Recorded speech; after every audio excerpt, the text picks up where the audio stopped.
like I said, you can try, but I'm pretty solid. Yeah. You can't affect me. This is our second episode. Welcome to Between Two Flags. I'm your host, Austin Medding, Program Director for the Internal Medicine Residency, and I have with me Dr. Sarah Payne from... That's new. Payne, the way you pronounce it. Oh, okay. Kind of sounds like panini. It's delicious. Okay. Delicious. But it's really Payne, It correct? is. Dr. Payne has a little bit more of a ring to it. It does. Is that a warning to patients as to how it is to talk to you, or? It depends on the day. Sometimes it just kind of brings them down a level and we get the job done. Excellent. Yeah. Excellent. So Dr. Payne is one of our third-year residents, and we're just going to ask her some general questions. So first of all, you were originally from Dripping Springs, is that correct? So from Dripping Springs, outside of Austin, if you eat meat, which he doesn't, plant-based diet, I don't know how that works in Texas, but anyway, if you've heard of Salt Lick Barbecue, it's near there. Excellent. Which is odd because salt licks are really just a salt tab that you lick. Now we think of it as barbecue. Excellent. Can't beat it. Wonderful. Okay. So there will be a brief clip that I show the viewers. So I want to know why you find it fun to just lie to people and act smart. Man, I've seen this fence before. Real good stuff. This is made from cedar pine. Yep. This grass here, that's some Bermuda grass. Love that smell. Man, I am so smart. Austin, you're the best. Maybe because you went to A&M and College Station. Gig 'em. Oh, I don't lie. I am smart. So, it was between Harvard and here, and I actually chose here. Oh, thank you. Thank you for that. Yes, true story. Thank you. And so this clip that I will show them, what is that actually from? So that is actually from a video that we did. Every year, the interns do a roasting video of the third-year residents. And so that one was of a particular third-year resident who went to A&M, as did I, and super, super smart guy. So we kind of roasted him on those things. Excellent. And you went to A&M for undergrad? I did. Okay, excellent. So what is it like to be a fan of a consistently losing team? Well, we just beat Florida, so there's that. We are in the top 10. And, you should be happy because A&M is the medical school associated with Baylor, Scott & White. So, in essence, I'm going for our medical school, so you should be proud. Also, I'm on your show, right? So I was expecting a gift to be on your show, and I'm not seeing that. The gift is the ability to talk to me. Oh, wow. And I also was promised a mask, an A&M mask. That's actually true. It's in my office right now. See, yes. The gift that keeps on giving. So in reviewing, because I always look at my my interviews that I do, and I research my interviewers. In reviewing for yours, I looked at your application to residency, and I also find that you tend to embellish a little bit, that you like ocean activities, yet your medical school was El Paso. Yes. If that is correct. Yes. So, I like to keep people guessing, and if I lived by an ocean, I would probably have dropped out and just lived at the ocean the whole time. So that's why I got to keep the distance. And again, with Temple, right? Can't have too many bodies of water around, beaches, lakes, none of that. You gotta have some separation there. This is the time to work. But you do have the one lake. The one. Now, granted, probably not a whole lot of scuba.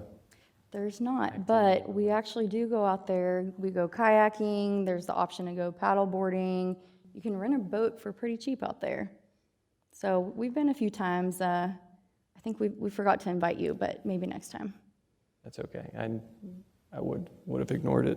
Okay. Truly, doesn't hurt at all. That's what we thought. Doesn't hurt a bit. So why did you choose to come here for residency? Straightforward question.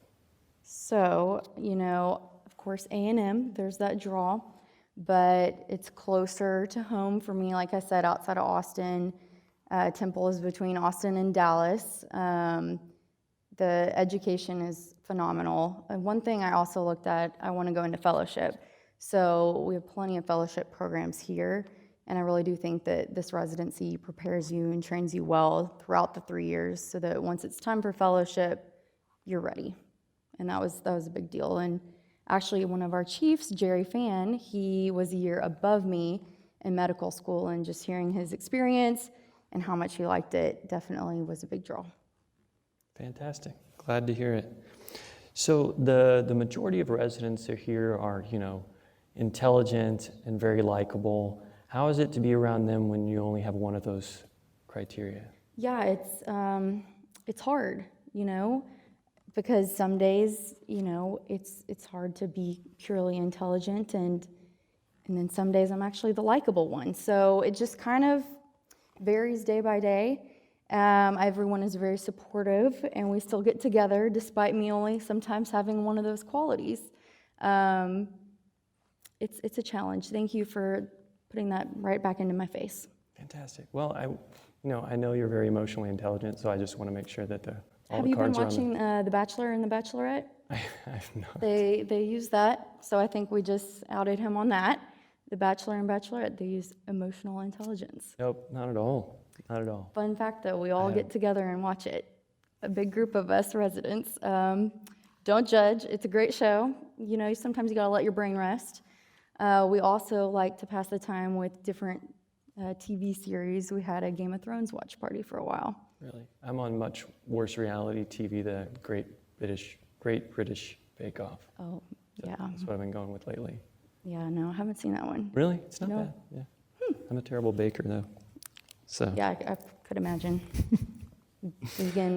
Vegan desserts and such. Vegan desserts are fine. Okay. They're very good. Very good. So, what would you tell a medical student who is applying throughout about our residency to get them to come check us out? Yeah, so I would say definitely with this year 2020, it's super hard to gauge different programs, especially if you can't come and visit. So that's probably the case for you. First of all, the facilities, I hope that they can get a tour throughout the hallways because they're really nice. We have pretty much state-of-the-art facilities anywhere you go. Everybody is super nice, so it really is that, Southern hospitality. Everybody says hi when you pass each other. They're all willing to help you out. Doesn't matter what level they're at and what level you're at. And you truly do get good education here. So I think those are very important things because you come here for the education and training, but it helps that everybody's nice along the way. Wonderful. What questions do you have for me that maybe a potential applicant would want to know that isn't too painful? What makes you such, a mediocre program director? Oh, thanks for the compliment. Yeah, of That's course. wonderful. Anytime. I mean, anytime mediocre, that's at least beating 50% of people or so. Exactly. I Right. thought it was a compliment. If my math is correct, I don't mind that. I don't mind that at all. What makes me a mediocre program director? Yes. I enjoy the people I work with. That's good. I enjoy the people I work with and having fun on wards. My main thing is I like to teach, but I also like to keep it a light environment. That's why we do things similar to this. But I also say that one of my least favorite parts of the job is when people graduate, though I know they're supposed to and should, but then I don't get to see people as much.